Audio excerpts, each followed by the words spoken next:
Oke guys, balik lagi sama gua Reynald Kurniawan. Kali ini di konten Poti alias Podcast Property. Nah kebetulan ini adalah Poti pertama gua. Jadi gua lagi sebenarnya bukan kedatangan tamu karena gua sih yang datang ke rumah teman gua ini. Jadi dia ini adalah teman SMP gua, namanya William Varianto. Nah sekarang itu kita mau ngobrol-ngobrol dulu sama dia tentang gimana sih caranya dia itu di usianya yang masih 20-an dan dia itu udah beli rumah secara pribadi pakai uang sendiri gitu. Nah langsung aja biar nggak usah lama-lama lagi, langsung kita ngobrol bareng temen gue ini. Oke, Pau. Jadi apa kabar nih? Baik. Baik ya? Baik. Gimana nih menyikapi sekarang kan lagi new normal ya ceritanya. Lu udah siap dengan new normal ini? Siap nggak siap ya harus siap. Siap nggak harus siap ya. Sebenarnya gue ada salah satu yang mau gue tanya nih sebelum kita ngobrol-ngobrol. Nama lu kan William Varianto ya? Iya. Tapi kan lu itu dipanggilnya itu, kalau gue manggil lu biasanya Pau-Pau nih. Itu awal mulanya gimana tuh? Kenapa lu bisa dipanggil Pau-Pau? Nggak tahu, dulu ada teman SMP, terus dia panggil gua Pau-Pau gitu. Oke. Nggak tahu kenapa, terus sampai sekarang ya gitu aja terus dipanggilnya Pau-Pau. Oh itu jadi awal mulanya ya? Jadi lu dipanggil Pau-Pau tuh sejak SMP? Iya. Oke.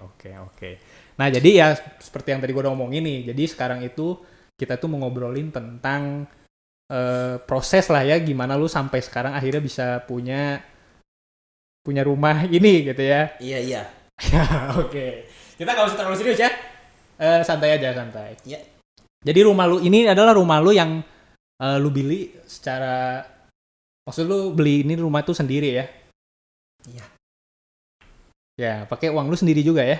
Iya. Lu benar-benar pure itu tuh nggak dibantu orang tua atau dibantu keluarga gitu? Nggak ada. Nggak ada. Oke. Bro, lu jawabnya bisa jangan singkat gak bro?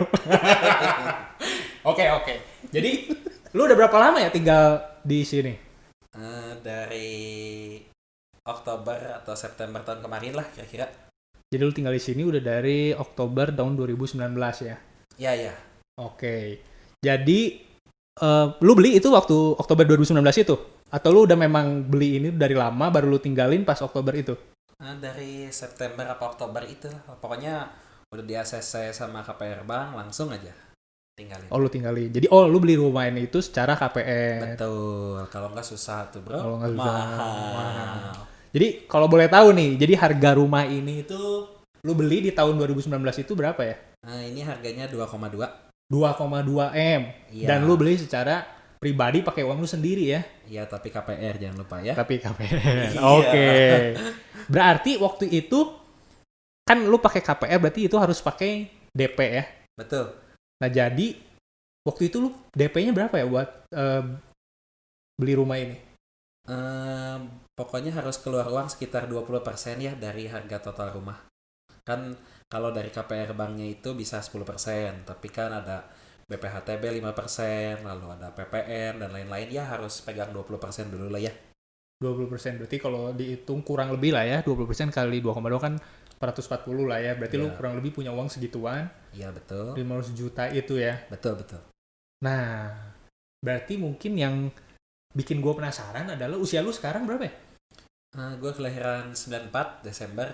Jadi 94? sekarang 2020 masih 25, belum 26. Masih 25, berarti tahun lalu umur 24. Belum 25. Belum 25. Belum. Jadi di usia yang ke-24 dan lu udah berhasil membeli rumah ini ya? Iya. Oke, nah sebenarnya yang mau gue tanyain lagi berarti kesibukan lu tuh apa ya sebenarnya? Kesibukannya tiap hari ya jualan sih ya. Jualan online. Oke, jadi waktu lu beli rumah ini itu tuh lu ngeliat apa bro? Ada nyamuk. Gue jadi terganggu bro. Oke. Berarti lu waktu tahun 2019 itu punya uang 450 hasil dari jualan online itu atau gimana? Sebenarnya gitu. Atau lu memang dapat hibah gitu. Dapat hibah gitu atau gimana? Jackpot. Oh enggak. Jadi sebenarnya dulu tuh tadinya gue mau beli rumah tuh dari Agustus atau dari Juni ya kayaknya. Juni tahun 2000 2019. Tadinya 2019 tuh itu. mau beli rumah di Mekarwangi juga, tapi kompleknya beda, ada dalam. Itu tuh harganya 1,4. Oke. Harganya 1,4, tapi waktu itu tuh duitnya belum ada, uangnya belum ada gitu. Di bulan Juni itu. Di Juni atau iya Juni Mei lah belum ada uangnya. Oke. Terus udah gitu kan gue minta boleh nggak minta keringanan, jadi DP-nya dicicil atau gimana gitu ya, kan rada berat. Tapi yang punya rumahnya nggak mau. Terus oh ya udah berarti emang bukan miliknya, belum miliknya gitu. Oke. Jadi yang itu beda rumah dengan yang ini dan Beda. lu tidak mau pakai bank waktu itu. Atau gimana? Bukan tidak mau pakai bank, mau pakai bank. Cuma. Kan pasti pakai bank KPR. Oke. Kan kalau cash mah tuh ser bos habis. Oke. Coba intinya waktu itu DP-nya itu tidak mau ditermin lah ya si ownernya. Iya betul. Lalu yang ini itu kan sebetulnya harganya lumayan ya bedanya ya, beda 800 juta. Jadi yang ini itu gue tuh cuman mau pokoknya ke ownernya bilang gue cuman mau KPR-nya BCA aja karena nggak mau yang lain. Lu tuh ya. Karena kan kalau yang lain bunganya lebih mahal ya. Oke. Ya betul Ya kan? ini kan pendapat lu ya. Iya, Jadi kan yang menilai nanti penonton lah. Ya. Kalau pendapat gue sih BCA paling murah. Oke. Jadi ini cuma mau for pakai BCA. information dulu kita nggak dibayar ya sama BCA ya. Enggak Kita harus dibayar. minta bayaran dari Iya BCA betul. nih. Kemarin KPR BCA di approve, payung juga dapat. Oke. Iya. Semoga ada yang dengar dari Ada payung ya. Nah, terus udah gitu kan pas beli rumah ini tuh keadaan uang juga belum sampai lah ya 440. Tapi ownernya itu boleh ngizinin, kan gue ninggalin tuh Oktober ya. Boleh diizinin bayar sekitar 50 sampai 100 jutanya tuh Desember. Akhir Desember. Terus udah gitu ya. Oh ya udah, mungkin kalau misalnya emang ini jalannya Tuhan boleh beli di sini, ya KPR BCA-nya diterima dan ownernya baik juga kan. Iya. Terus Taunya KPR BCA diterima. Jadi sebenarnya uangnya belum ada juga mau nggak mau ya udah aja udah keterima gitu kan KPR BCA. Oke. Berarti akhirnya rumah inilah yang menjadi jodoh lu ya. Betul. Nah, jadi for information dulu, Mekarwangi itu adalah salah satu komplek yang ada di kota Bandung gitu. Jadi memang kita ini sebenarnya domisilinya di Bandung. Jadi rumah lu tuh akhirnya memilih tinggal di komplek Mekarwangi ya tetap ya. Iya. Ya. Nah, sebenarnya pertimbangan lu untuk memilih rumah itu apa nih? Sampai akhirnya memilih rumah, kan maksud gua di kota Bandung juga banyak nih komplek-komplek yang lain atau memang rumah yang dijual juga yang lain gitu. Kenapa akhirnya lu memilih tinggal di komplek ini gitu? Kalau sebenarnya ya intinya yang mau gua tanya itu adalah pertimbangan lu untuk memilih rumah tuh apa? Apakah harus di komplek? Apakah harus ada tamannya atau gimana gitu? sebetulnya sih lebih ke keamanan ya ke satu. Oke. Lalu ke kota juga dekat. Mm-hmm. Terus yang paling pentingnya juga kalau beli sekarang berapa tahun ke depan naik gitu. Secara langsung kan investasi juga ya. Betul. Kan kalau dilihat Mekarwangi itu developernya juga udah gak punya tanah lagi di dalamnya. Jadi maksudnya udah tinggal secondary ya, udah habis dari developer. Developer kan udah habis, berarti harganya lebih gampang buat naik gitu kan, nggak akan ada yang kunci harganya gitu. Terus di sini juga kan makanan gampang di luar ya langsung. Oke. Banyak ini ya, maksudnya banyak orang yang karena udah penuh lah ya, maksudnya di sini banyak orang yang udah jualan, karena banyak ruko kan di depan ya. Betul. Ya. Oke, jadi kalau ditanya sebenarnya usaha lu tuh apa ya? Kalau gue sih impor barang dari China ya. Oh, lu tuh importir. Betul. Oke, dan lu ngejual barang lu itu secara online kah atau lu punya toko gitu atau gimana? Secara online. Full semuanya secara online ya? Full secara online. Jadi hasil dari itulah lu bisa membeli rumah ini kah atau gimana nih? Iya sih. Oke. Jawabnya bisa jangan terlalu singkat ya bro. Oke. Cuman memang yang menarik adalah ketika lu tadi ya di bulan Juni itu lu pengen beli rumah, kepikiran untuk pengen beli rumah dan akhirnya lu laksanakan di bulan September itu ya. Betul. Hebat ya. Itu harus tepuk tangan dulu untuk teman kita yang satu ini ya. Oke, jadi sebenarnya karena gue sih sebenarnya tahu ya kan waktu waktu kita kan teman SMP nih. Oh iya. Iya. Iya. Saya SMP ya. Iya. Nah waktu itu memang gue udah tahu bahwa lu tuh hobinya adalah bisnis. Bener nggak sih? Apa gue yang so tahu? Ya gue ngelihat kemampuan gue di bisnis ya, bukan hobi. Oh, kemampuan lu merasa kemampuan lu ada di bidang bisnis ya? Ya kemampuan gue di bidang bisnis lah, kan orang strengthnya beda-beda ya. Oke. Kalau gue ngerasanya di bagian bisnis penjualan gitu, cari barang murah lah atau apa gitu. Secara marketing gitu? Kalau marketing sebetulnya gue juga nggak terlalu jago ya, tapi gue percaya kalau misalnya harganya murah udah pasti dicari orang sih, dan itu ngikutin tren juga gitu. Tren bisnisnya sekarang apa, pasti kan lebih gampang jualannya lah. Oke, jadi filosofi lu adalah mencari barang murah supaya orang tuh gampang beli gitu ya? Filosofinya mengikuti tren sih. Kalau bisa baca tren ke depan, misalnya bisnisnya yang lagi ramai apa, atau ya lebih ke baca tren ya. Jadi kalau misalnya bisa baca tren, mau jualan apa juga pasti ngikutin sih ya. Harganya atau gimana pasti gampang jualnya. Oke, paham nih. Nah, kalau memang boleh tahu nih ya, sebenarnya lu sejak kapan? Kalau nggak boleh gimana nih? Ya kalau boleh, udah beres berarti podcastnya. Oke, bye-bye. Jadi sebenarnya pertama kali lu memulai bisnis itu di usia berapa? Sebenarnya gue tuh dari SMP juga udah jualan ya. Jadi dari SMP, pertama kali lu jualan tuh SMP? Dari SMP kelas 2 apa kelas 3 lah.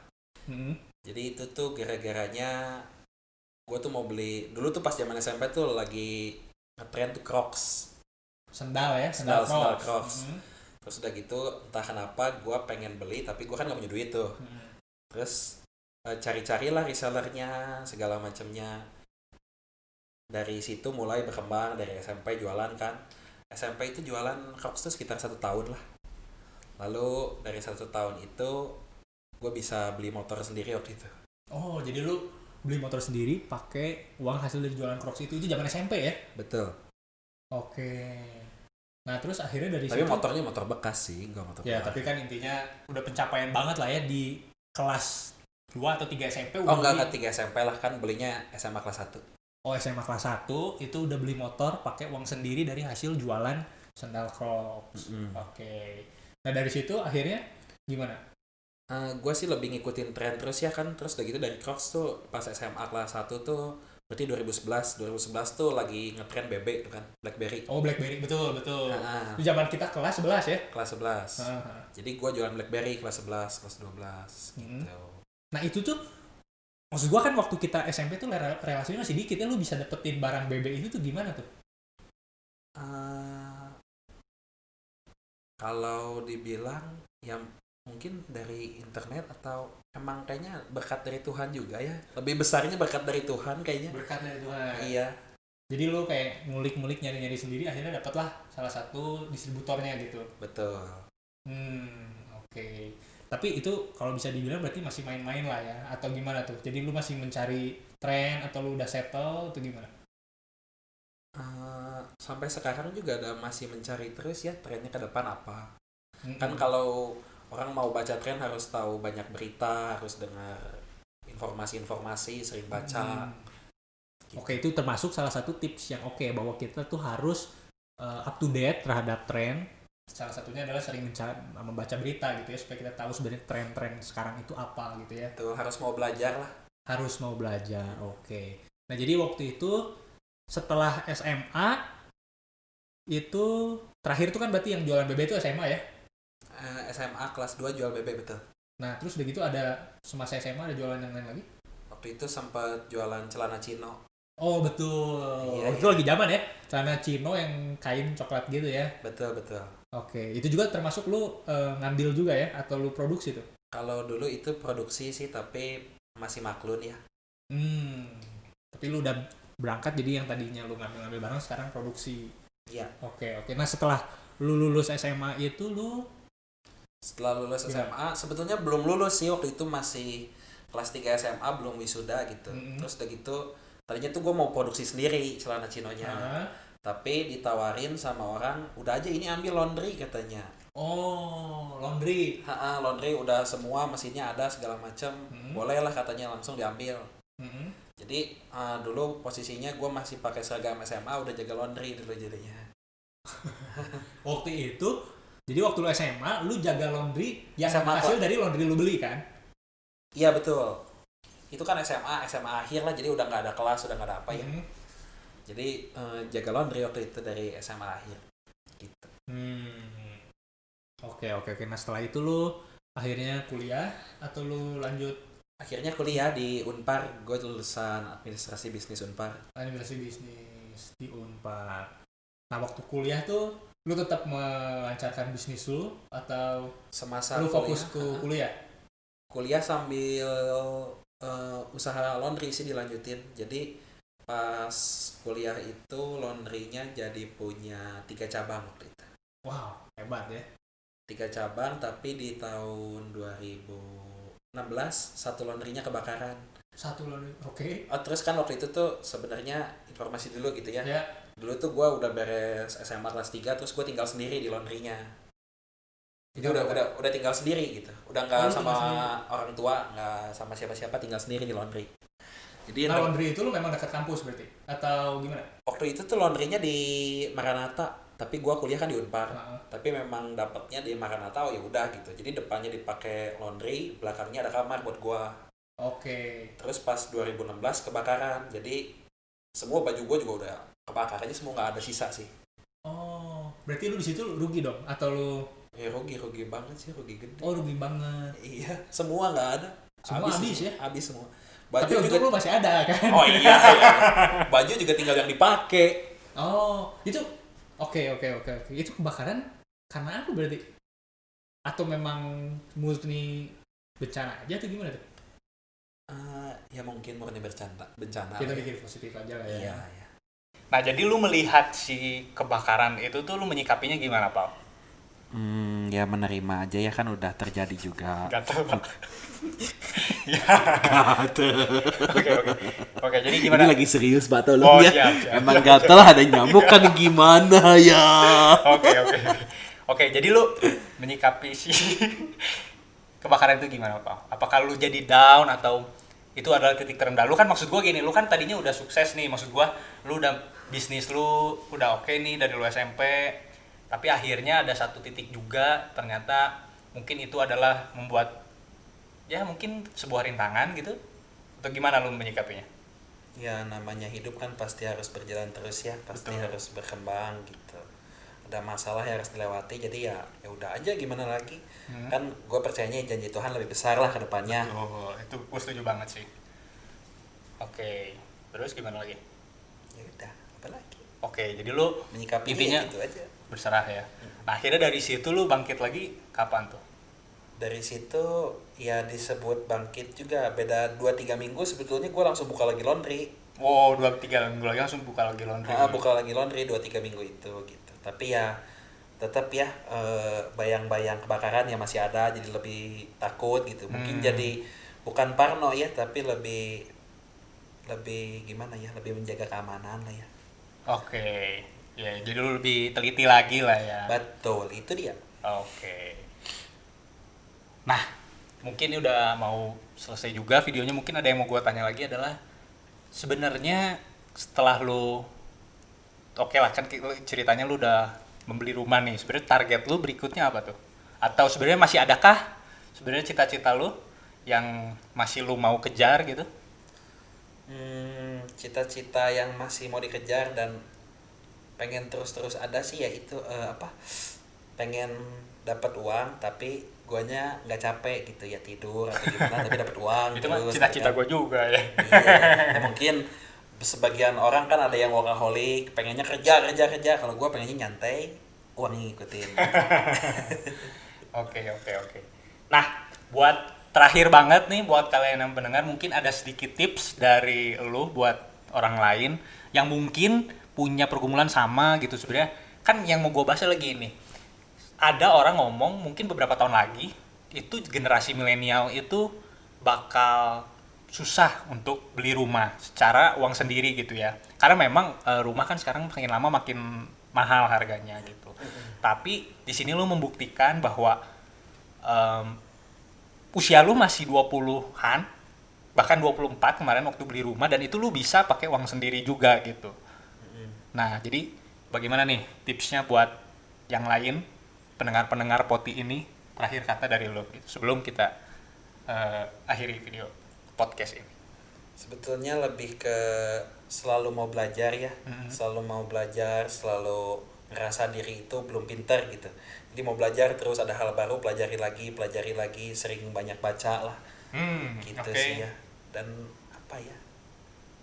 Ya itu sih paling ya. Dan kalau misalnya memang disebut susah kan bukan berarti nggak bisa gitu kan. Ya susah kalau disebut susah, kalau misalnya nggak susah gitu, kasarnya sih anjing juga bisa gitu. Kalau misalnya ini kan lu manusia dan lu punya akal budi kepintaran, bisa belajar, bisa segala macam, ya lakuin itu gitu. Jangan cuma nyantai-nyantai doang atau tidur-tiduran gitu, main-main tiap hari. Kan harus ada besok tuh lu lebih pinter dari hari ini. Gue sih mikirnya gitu ya. Gitu aja sih.